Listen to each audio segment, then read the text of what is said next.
Welcome to Media Minutes. I'm Darren Woolley. And I'm Stephen Wright. In the next few minutes, we'll share with you some thoughts on the choice between global media agencies and local independents. Yes, this is a key question for many advertisers when they go to market. There are many things that appeal about a small local agency, but some realities that need to be addressed. Well, let's start with the positives. Why do indies appeal? Skin in the game, first and foremost. They truly care about doing a great job. To them, client satisfaction and retention is often the difference between keeping their home and losing everything. So their service and commitment can never be questioned? Absolutely. And the senior people who established and own the agency will be there at every key meeting and working behind the scenes 24/7. Surely then it's an easy decision to opt for an indie every time. Well, you certainly get commitment, and only the best senior people break away from larger agencies to set up their own operation. But there is a growing list of challenges for indies to overcome. Are you talking about media buying and the large agency deals? Yes, that is certainly one of them, and something that remains a challenge for the indies. The large agency groups and the major media providers have always and still do large volume-based deals. Some of these in the digital space are now even global. So the indies don't buy as well?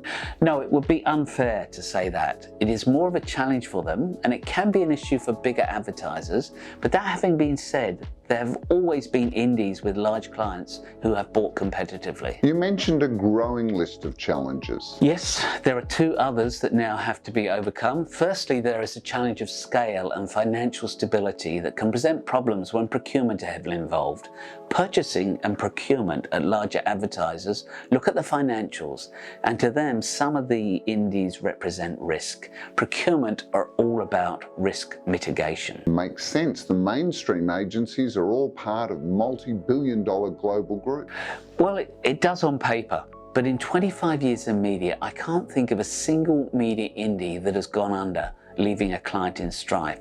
Some have gone under when its large advertisers move on, rather than when they are ongoing clients. And the other challenges? Data and systems, an increasing need for many advertisers. The global agencies spread the cost of these systems across their network and many clients. For indies, they have to fund everything themselves at a local level. Hard or impossible? No, not impossible. There are some very good indies out there delivering high quality digital solutions, but they need to have a commitment to digital and the right people. If they can deliver a good digital product, when combined with commitment and great service, they will represent a very strong option. So which type of advertiser should seriously consider an indie? When running a pitch, there are three key questions that need to be properly considered up front.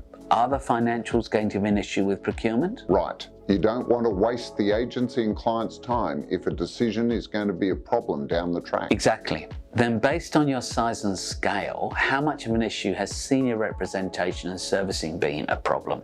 Do you feel you only ever get juniors and have a constantly changing team? Yes, staff churn at the large agencies is an issue for many advertisers. Yes, and staff churn less of an issue for the indies. And then lastly, the question is, what are your needs in the digital and performance media space? This is more a guide to the type of indie you might engage rather than whether to engage an indie. There are some very good digital specialists out there. Thank you, Stephen. Food for thought for advertisers engaged in an agency review.